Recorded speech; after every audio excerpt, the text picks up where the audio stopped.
parce qu'on travaille aussi sur l'énergie. Voilà, je ne sais pas en quoi, en fait, consiste cela. Qu'est-ce que le sophrologue peut, en fait, contre une douleur, je vais dire. Alors, contre une douleur, c'est très simple, on se concentre déjà sur, déjà on parle le patient, on se concentre sur la zone où il y a une douleur, on va le ressentir. Donc, on fait beaucoup avec l'énergie. Donc du coup, vous êtes magicien. Magicien. Non, mais...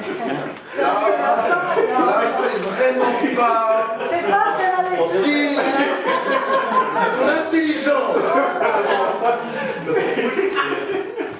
Je suis pas marrant. Des fois un peu de magie aussi d'un coup. Justement, on va faire de la magie après. Non, parce qu'on apprend aussi à gérer la souffrance et la douleur. Voilà, la gestion de la douleur. J'accompagne les gens qui sont en phase terminale, sida, cancer, donc il y a les douleurs. Donc notre rôle aussi, c'est aussi accompagner les gens. On n'est pas des guérisseurs, on n'est pas un médicament. Voilà, tout à fait. Mais on va apaiser, on va pouvoir trouver les mots justes pour apaiser son âme, sa conscience. On n'est pas des médecins, on est juste là pour accompagner. Je ne veux pas retirer la douleur, je ne suis pas magicien. Mais on va accompagner pour atténuer la douleur. Voilà. Et donc, c'est plus avec les mains. Tu as retrouvé la dignité. Il a compris. C'est là que je reviens vers vous, monsieur. On me dit c'est de la magie. Oui, c'est de la magie. J'ai répondu à tout à l'heure, monsieur. Non, je ne suis pas marabout, je ne suis pas magicien. À vous, j'ai dit oui, c'est de la magie. T'as pas de flash? À vous, je dis non, je ne suis pas marabout, pas magicien. Et vous, j'ai dit oui, c'est de la magie. C'est paradoxal, non, quand même? Pourquoi c'est paradoxal? Pourquoi je dis à monsieur non, je ne suis pas marabout, je ne suis pas magicien. Et vous, je dis oui, c'est de la magie. C'est paradoxal. Peut-être que les deux, parce que vous n'êtes pas magicien, je me dis, mais ce que vous faites, c'est de la magie. Ça, c'est une vision à Bamako, là, c'est... Là, vous avez déjà commencé à trouver le bon cheminement. Alors pourquoi je vous dis que je ne suis pas magicien, pas marabout, mais je dis oui à la magie, parce que c'est de la magie, c'est l'âme qui agit. Il faut le mettre en deux mots, âme, agir. C'est l'âme qui agit sur le subconscient. C'est ça que je veux dire. Vous avez compris? C'est l'âme qui agit. Donc moi, en tant que sophrologue, ou hypnothérapeute, je vais me concentrer, je vais faire la induction, je vais faire des choses qu'il faut faire avec les procédures pour entrer en phase avec mon patient dans la mesure de atténuer ses douleurs. Donc c'est la magie qui s'opère, c'est l'âme qui agit. Voilà. D'accord. J'ai répondu aux questions. Ouais. Vous êtes bon? Non, je suis pas bon. C'est comme les soignants. Ils sont gnangnans, soignants. Divisé en deux, vous allez comprendre. Ouais. Je trouvais que des jeux comme ça, vous allez comprendre. Très très bien. On peut applaudir monsieur Ferry. Merci pour ce témoignage. C'est moi qui vous remercie de m'avoir reçu. Tu vois, il n'y a aucun souci. Bon, ben, je vous ai travaillé. Vous auriez pu rester aussi, mais c'est comme vous voulez. Je peux rester? Et bien sûr, avec joie. Je viens de vous envoyer les documents sur vos PDA en PDF. Alors oui, j'ai pas envoyé à monsieur Canal, j'ai envoyé ça sur votre téléphone aussi par mail. Hein. Donc votre mail, c'est quoi, monsieur Canal? Dynamique Canal.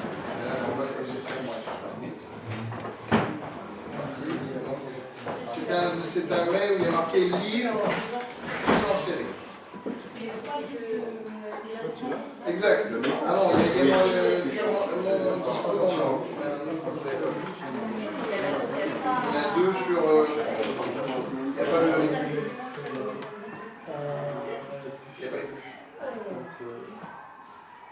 Donc nous allons nous diriger, si vous voulez bien, sur les éditions de Rocher, du tueur en série. Celui-là. Ah, voilà, les livres. Très bien. Édition de Rocher, tueur en série.doc. En tout cas, moi, je voulais remercier monsieur pour cette intervention parce qu'il a dit deux mots. Il a dit deux mots très importants et qui sont des mots sacrés. Quand vous dites qu'il n'y a pas de bonnes et mauvaises voyants, mais il y a uniquement des fausses croyances. Et donc ça c'est très important parce que les gens c'est vrai qu'ils sont focalisés, ça c'est une bonne croyance, ça c'est mauvaise, j'agis selon la bonne ou selon la mauvaise, il n'existe pas ça. Il existe juste des fausses croyances inculquées depuis tout petit, la plupart du temps, et qui, voilà, avec les aléas de la vie, les adultes, ils ont ancré à eux-mêmes, ils arrivent parfois pas à s'en défaire de ces fausses croyances, et qui deviennent, c'est le problème, c'est quand ils commencent à dominer la vie de certains. C'est Et une voilà, casserole qui se et vous répète inlassablement. Voilà, c'est C'est ça, ça. vous êtes confrontés à ce problème. Mais j'ai Et dit moi- bravo, en tout cas c'était très Moi, je très retire bien. cette cassette-là, on la supprime là-bas pour une façon. Très bien, bravo, merci beaucoup. Et c'est vraiment nécessaire parfois d'effacer, effectivement. Oui, voilà. Ah oui, parce qu'il y a des gens qui sont tellement fixés Merci à vous. dans Je vous en leur prie, merci à vous. chose qu'il faut vraiment restaurer. Ouais. Ah, il parle de magie, lui. Non, non. Est-ce que ça ouvre pour tout le monde? C'est ouvert? C'est ouvert? Ah oui, bien sûr. Bien sûr. Donc, Demba Diallo.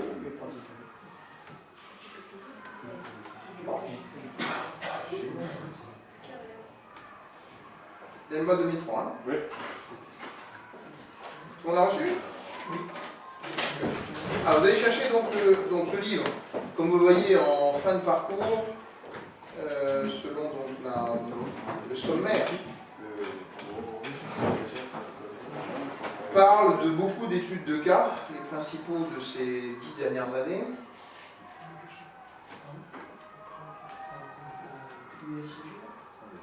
Voilà.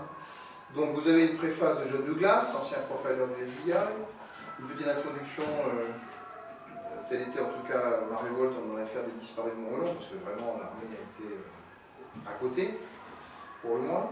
Puis l'étude de Francis Holm, comment devient-on tueur en série, un cas sud-africain, Cobus Geldenhuys, sur la signature criminelle du policier sud-africain qui s'était mis à faire des crimes sexuels en série. Guy Georges, donc on va voir ensemble, du mode opératoire au profil psychocriminologique, donc on va partir vraiment de la scène du crime, de ce qu'il a fait, pour savoir qui il est. Patrice Allègre, tueur en série ou tueur à gage, puisque c'était la question en tout cas à l'époque. Helmut Kemper, dont on parlait ce matin, qui s'en est pris à sa mère, qui a tué sa mère finalement à la fin de la série criminelle, et qui donc avait été plutôt missionnaire sur les étudiantes. Le rôle du fantasme dans la série homicide. Isabelle, le tueur des trains, du profil victimologique au profil criminel avec le tueur Redzala. Émile Louis, le profil d'un tueur en série, c'est sûr, puisque vraiment lui était du sadique pur et dur. Les disparus de Mont-Melon, la signature victimologique du tueur en série sadique. Grâce au profil des victimes, on peut savoir à quel type de tueur on a affaire. Denis Vaxin, on en a moins parlé, pourtant c'est un tueur en série d'enfants du côté de Lille qui a vraiment fait sensation à l'époque, donc le modèle de trauma control. Le double homicide de Montillemez, donc l'affaire Patrick Dis, Francis Holm, le profilage criminel au secours d'un innocent, ça montre aussi que le profilage peut servir à décharge. C'est pas uniquement à charge, bien sûr, hein, pour innocenter un type. Et enfin, Marc Dutroux, la prévention criminelle manquée. Donc des affaires, vous voyez, assez intéressantes que les études de cas. Alors, nous allons donc aller, si vous voulez bien maintenant, sur l'affaire Georges. Je trouve la page. Page.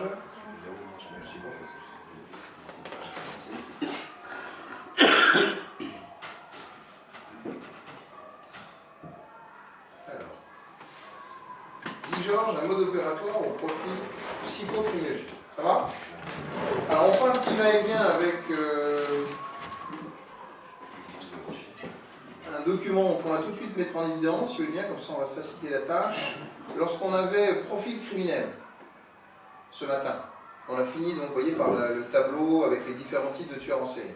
Okay, vous avez donc à la suite de cela les incendiaires et ensuite vous avez les violeurs. Descendez tranquillement ce document, si vous voulez bien, jusqu'à tomber sur la diapositive violeur. Et donc ce qu'a fait, je rappelle, Robert Keppel, un ancien policier, s'est occupé de l'affaire Ted Bundy, qui est devenu ensuite professeur de criminologie, c'est de transformer, de transposer plus exactement, les catégories, les 4 catégories de violeurs en tueurs sexuels. Et donc je reviendrai sur ces 4 catégories pour vous reparler un petit peu de Guy Georges, puisqu'il appartient à une des 4 chacun. Ok? Ça nous permettra aussi au passage de bien classifier les 4 grands types de violeurs qui restent toujours d'actualité.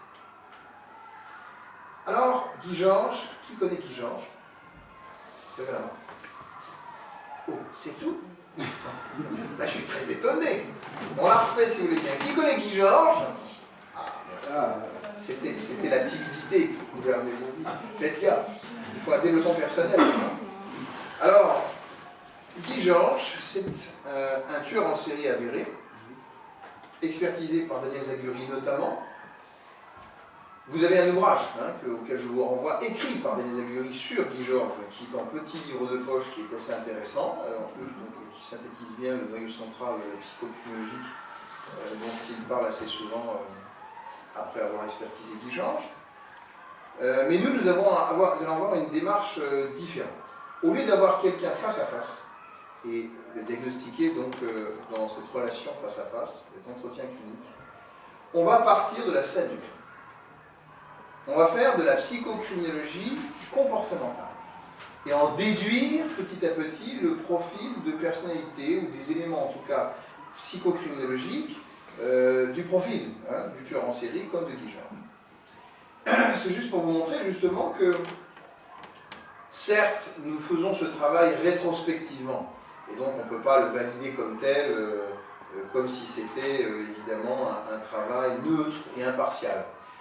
Mais quand même, avec le souci du chercheur, et donc le souci d'être relativement quand même rigoriste dans la méthode, c'est pas tant finalement partir de ce qu'il a vraiment fait, plutôt que de mettre en application toute une série d'éléments qui donc, partant des comportements qu'on observe sur une scène de crime, on peut faire du profilage.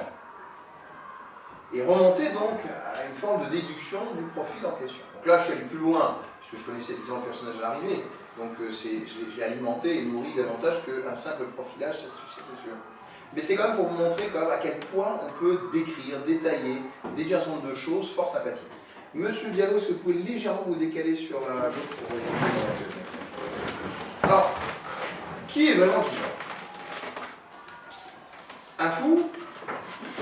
Un monstre sanguinaire ou l'ami des psychiatres qui jamais n'auraient soupçonné avoir affaire à un tueur en série. Car Guy Georges, c'est bien cela.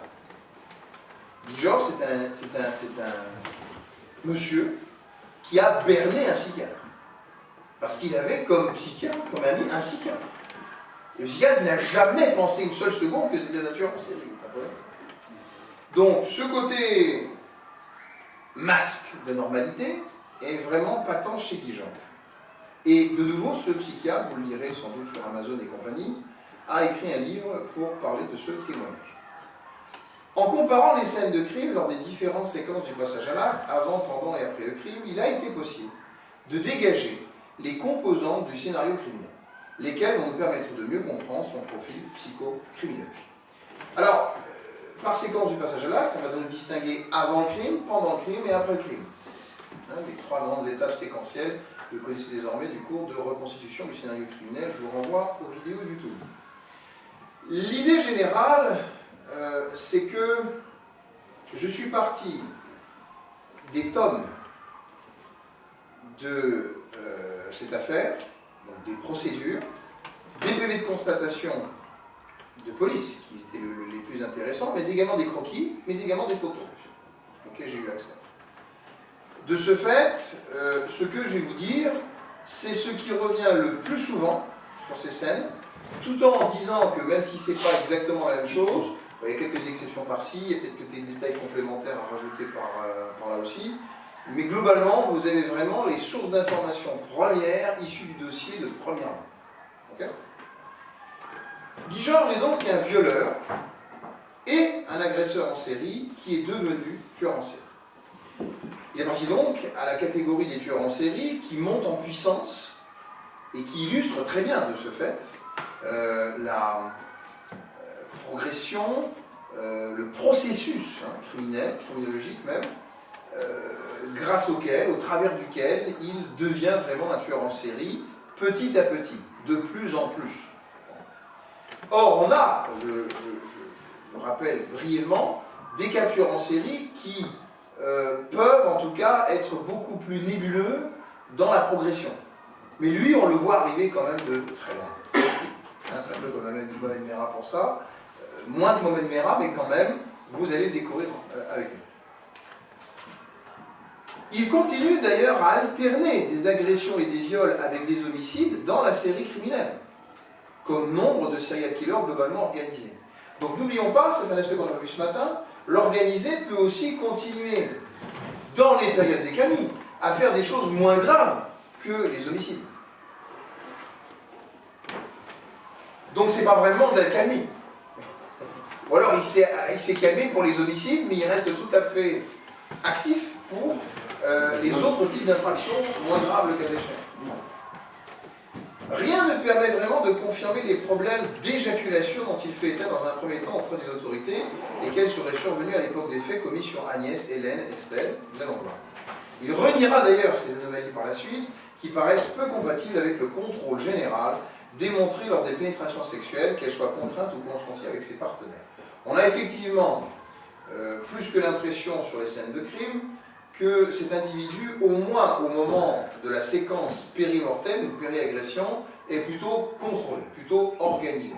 Et donc appartient à la catégorie des tueurs en série, power control en quelque sorte, pour reprendre la catégorie de ce matin, dans une vue générale. En revanche, et pour reprendre ses propres termes, tout porte à croire que l'idée d'agression le prend quelques heures avant d'accomplir ses actes. C'est ce qu'il dit.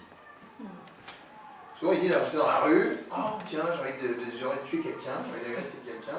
Ça lui prend comme ça, assez rapidement, assez impulsivement, et ce qui l'amène donc à se munir alors d'un couteau à longue lame, Opinel numéro 10 ou 12, ou un couteau de cuisine, ainsi que d'un rouleau fortement adhésif.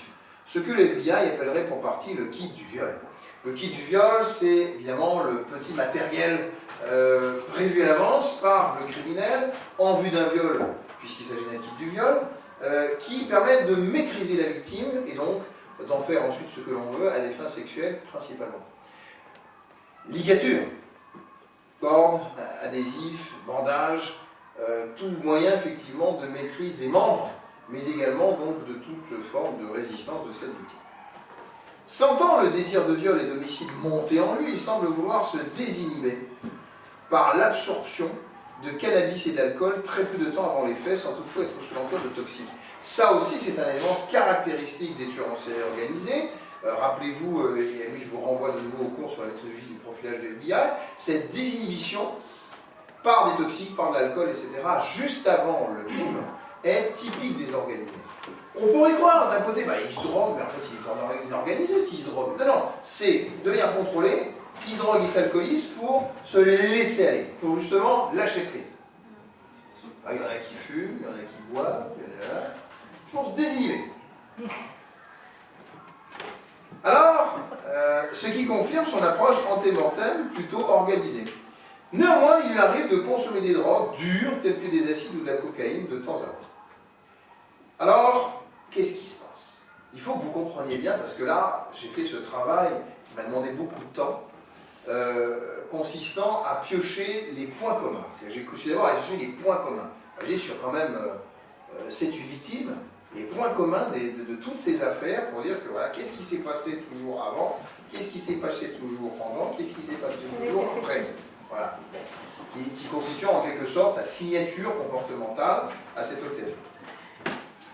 Il est minuit passé, donc c'est un tueur de la nuit. Lorsque dans un café, ou le plus souvent dans la rue, il attend que l'opportunité se présente. Ce n'est pas un véritable tracker, par conséquent, qui sélectionne ses proies avec soin longtemps à l'avance. C'est pas, vous voyez, le genre, même Ted Bundy, qui va surveiller dans le voyeurisme à tout craindre pour savoir si cette personne pourrait correspondre et comment aller l'attaquer, etc., etc. C'est vraiment, voilà, je suis là, je suis aux aguets, en quelque sorte, j'attends, et puis la première qui me plaît le plus, ou qui correspond le plus à ce que pouf, j'y vais. Voilà.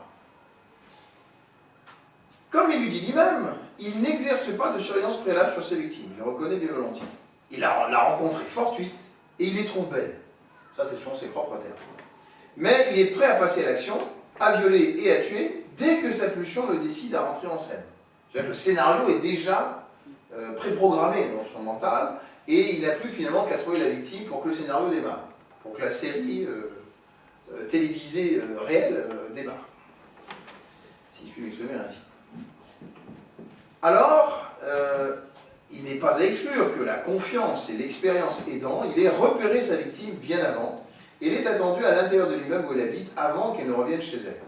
L'exemple de Valérie, notez bien ce prénom, l'avant-dernière victime connue, permet d'envisager cette hypothèse.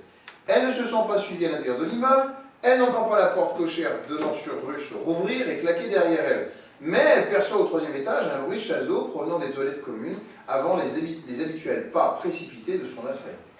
Donc il se peut que dans l'évolution du mode opératoire, l'individu suivait sa victime au départ, puis il a attendu, un peu comme dans un traquenard, donc au moment où il savait qu'elle allait rentrer chez elle.